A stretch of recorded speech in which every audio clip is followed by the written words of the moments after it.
Belum tanya.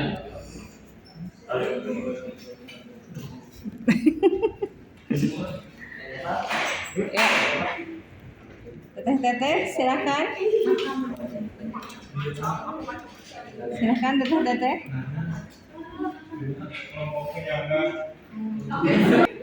Ya. Teh Elsa mau menambahkan melengkapi.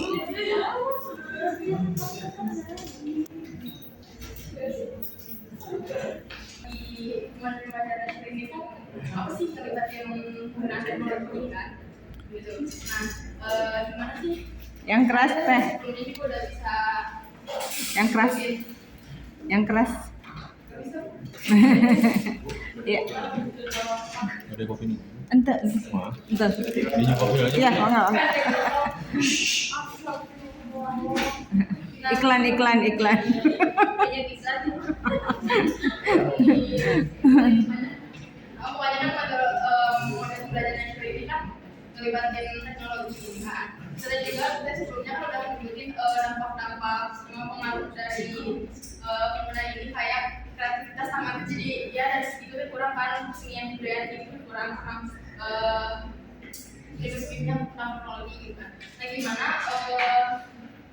kalau misalnya si gurunya itu ngasih model pembelajaran yang ini emang bagus sih dari sisi lain gunanya memanfaatkan teknologi ini, tapi kalau misalnya terlalu berlebihan juga dalam segi teknologi itu kan nggak baik juga ya kan, bisa jadi misalnya dari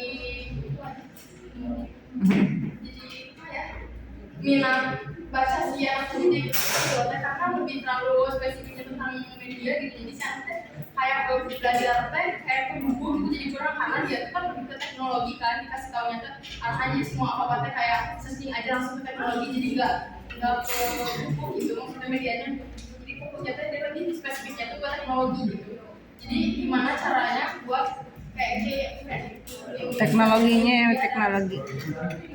jadi teknologi juga bisa dia juga dari minat baca juga bisa. Jadi ini mah lebih teknologinya perangkat ya. Perangkat di teknologi. Ya.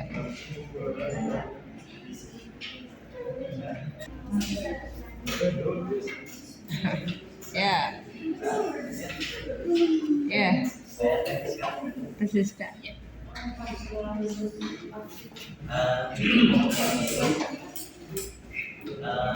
kan pelajari tentang pada kasus yang dimana ini memanfaatkan suatu teknologi yang sistematis apa?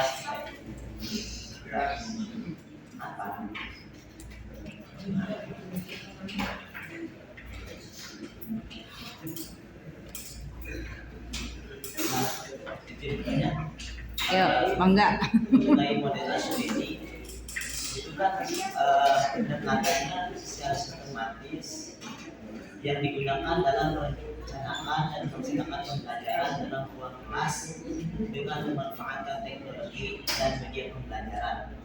Nah tadi kata Rizka mengatakan bahwa model ini bisa digunakan di alam, jadi saya benar.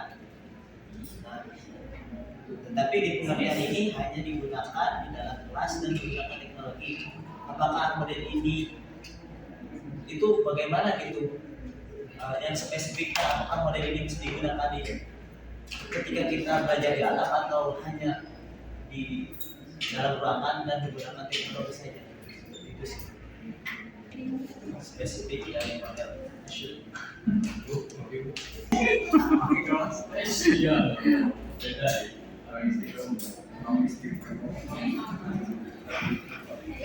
Ayah. Baik, sebelumnya izin menjawab ya terkait pertanyaan Elsa gitu ya. Jadi bagaimana pada intinya gitu ya, gimana kalau misalkan pada model ASU ini diterapkan gitu ya di dalam suatu kelas gitu ya untuk peserta didik gitu. Terus si media yang kita gunakan atau teknologi yang kita gunakan itu ternyata apa namanya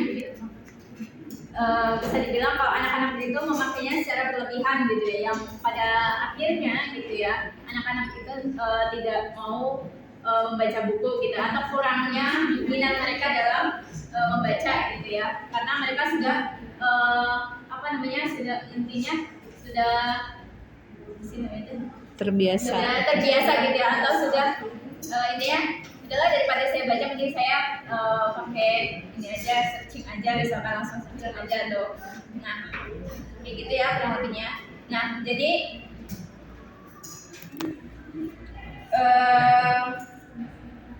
tadi ya dari kita dulu ya, kita sebagai seorang guru gitu ya, kita juga harus tahu gitu batasan, atau kita memberikan aturan gitu di awal gitu kan, di dalam sebuah pembelajaran gitu, terutama di dalam suatu kelas gitu ya. Itu kan kita pasti apa namanya, membuat kontrak dulu ya, atau membuat perjanjian dulu dengan si siswanya gitu. Dengan tadi ya kita menerapkan model lesson tadi kan ada apa namanya, memanfaatkan teknologi media gitu ya sebagai bahan pembelajaran gitu kan.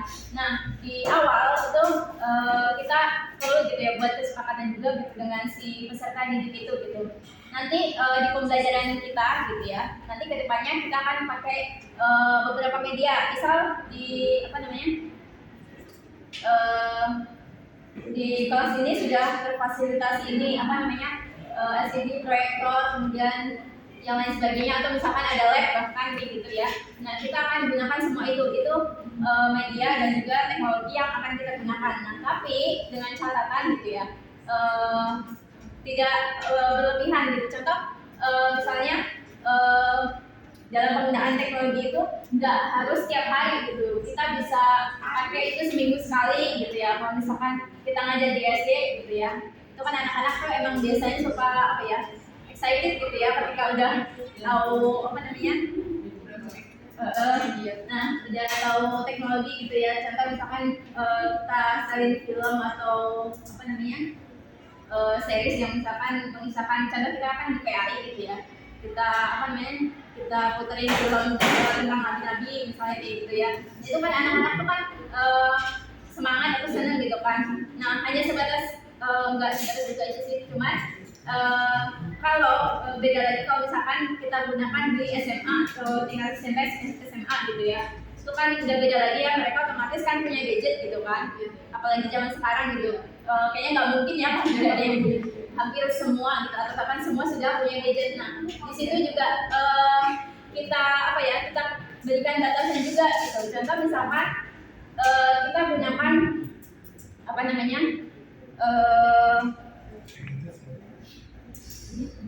apa metode SCL itu ya, yang student centered learning gitu ya. Nah di situ kan kita kan pada pembelajaran di kelas itu kan fokusnya pada siswa. Nah contoh misalkan ya kemarin itu kan kita sudah menerapkan gitu ya, kita boleh gitu ya, misalkan di fasilitasi gitu, boleh buka gadget, misalkan dikasih waktu 10 menit atau 20 menit untuk baca materi yang ada atau searching materi yang ada. Nanti setelah itu HP-nya disimpan gitu, kita akan presentasi gitu kan. Nah jadi di situ siswa bisa, kita di situ juga kita bisa tahu gitu apa namanya, si siswa itu udah sejauh mana gitu dalam memahami materi itu gitu kan. Dan kemarin pun kita kan udah sempat praktik juga ya kayak gitu kan, secara langsung kayak gitu kita udah tahu gimana gitu kan. Nah ada yang jadi kita juga bisa dari situ juga, dari situ juga kelihatan gitu, kita tahu seberapa jauh anak ini memahami materi yang telah kita berikan gitu kan tadi. Jadi pada intinya harus ada batasan juga gitu, dan juga pengawasan juga gitu dari kitanya. Jangan dibiarkan gitu aja gitu, misalkan kita fasilitasi kemudian mereka menggunakan dengan berlebihan seenaknya gitu. Jadi tetap ada batasan juga dari kita dan pengawasan. Ini kayak gitu aja sih. Itu tadi ya, gunakan apa namanya, manfaatkan teknologi media dan bahan pembelajaran yang tepat gitu. Kemudian untuk pertanyaan Fahrul ya, jadi apa sih?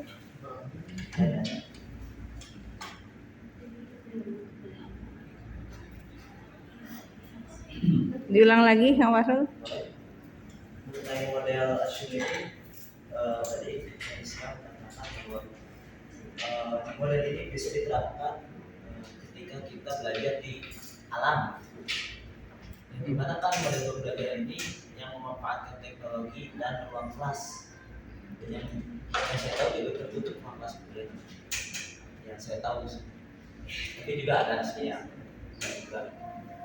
Dan di alam itu kan tidak ada teknologi sama sekali, alam ya tidak terlalu lengkap gitu. Dan apakah pembelajaran Ashun ini gitu bisa diterapkan ketika kita belajar di alam atau di luar kelas, di luar kelas? Ya, baik. Apakah model Ashun ini bisa digunakan gitu ya di alam gitu? Karena kan yang kita tahu di alam itu nggak ada apa-apa gitu ya, maksudnya media ataupun ini ada sebenarnya. Jadi terkait model Ashun ini itu kan media gitu ya. Media itu ataupun yang dimaksud dengan media atau teknologi di sini nggak harus yang canggih gitu ya, kayak misalkan ini apa namanya LCD proyektor gitu, enggak. Jadi apa aja gitu yang ada di alam gitu kita observe gitu, kita ajak peserta didik itu untuk mengamati gitu apa yang ada di sekitar kita gitu ya. Misalkan ketika kita di hutan nih, kita di hutan itu kan pasti ada beberapa pohon gitu ya, ada beberapa rumput, bahkan kayu-kayu dan yang lainnya. Nah, ketika kita keluar gitu ya, maksudnya tidak hanya di ruang lingkup kelas gitu ya, kita bisa gunakan apa yang ada di sekeliling kita itu untuk menjadi media pembelajaran itu sendiri gitu. Contoh misalkan di apa namanya PAI gitu ya, PAI itu lagi. MPAI. Ya. Kalau untuk misal sains aja ya, sains yang lebih mudah gitu. Kan di sains itu nanti kita bisa melihat gitu sekeliling kita tuh ada pohon-pohon gitu ya, ada rerumputan gitu, ada kayu-kayu gitu ya, dan bahkan mungkin ada hewan-hewannya gitu yang ini. Nah, di situ kita amati gitu, kita ajak anak-anak kita itu untuk mengamati objek-objek yang ada di dekat kita itu sebagai media pembelajaran gitu. Nah, misal anak-anak itu kita arahkan gitu, teman-teman anak-anak bisa melihat pohon itu berdiri tegak bla bla bla. Coba cari tahu apa jenis pohon ini gitu, misalkan kayak gitu. Nah, nanti di situ anak-anak itu juga bisa apa ya, tahu gitu ternyata dari situ juga nanti kita kasih apa ya, kasih apa namanya sedikit materi informasi gitu ya. Misal ini namanya pohon apa namanya, pohon jati misal. Nah, pohon jati itu apa namanya bahasa Latinnya ini, terus ditemukan pada tahun ini, siapa penemunya, dia hidup di mana, bisa hidup di dataran rendah atau tinggi, kayak gitu kan ada ya, kita kasih informasi kayak gitu.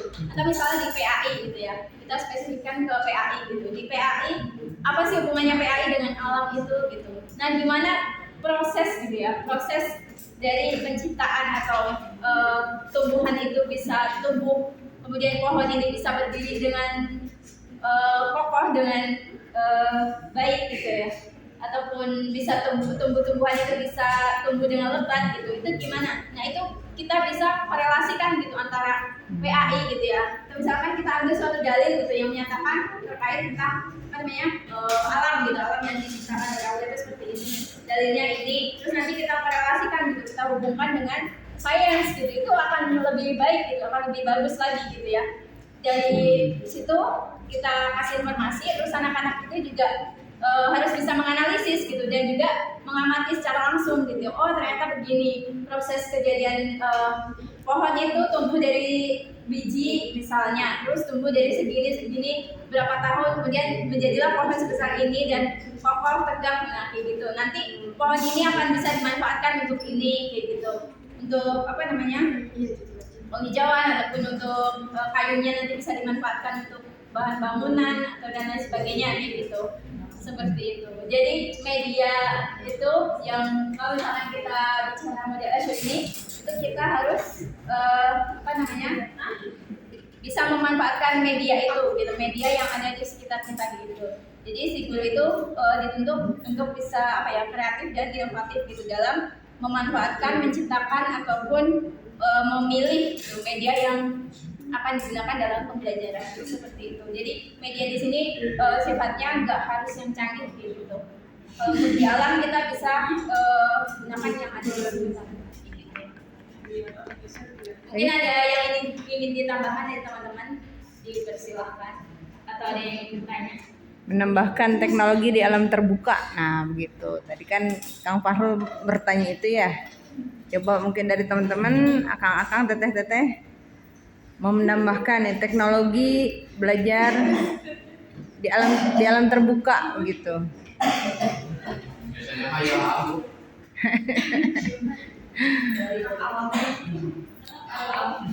Baik. Kalau gitu dicukupkan. Oh ya, baik. Mungkin cukup sekian. Sebelum ditutup, Kesimpulan. ini ada kesimpulan.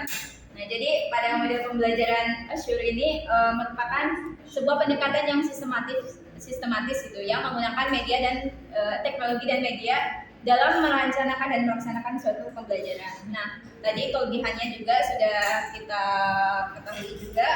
Lalu dalam model Azure ini juga dapat membantu meningkatkan kualitas pembelajaran dengan mempertimbangkan karakteristik siswa, kemudian tujuan pembelajaran, metode pengajaran, dan juga penggunaan teknologi gitu. Dan serta evaluasi pada hasil pembelajaran itu. Nah, untuk mengatasi tadi ya, untuk beberapa kelemahan metode Azure ini sendiri, ini sangat penting gitu untuk mencapai pembelajaran yang efektif dan sesuai dengan tujuan pendidikan nasional khususnya. Seperti itu. Mungkin cukup sekian dari saya, kurang lebihnya mohon maaf yang sebesar-besarnya. Billahi taufiq wal hidayah. Wassalamualaikum warahmatullahi wabarakatuh. Waalaikumsalam warahmatullahi wabarakatuh.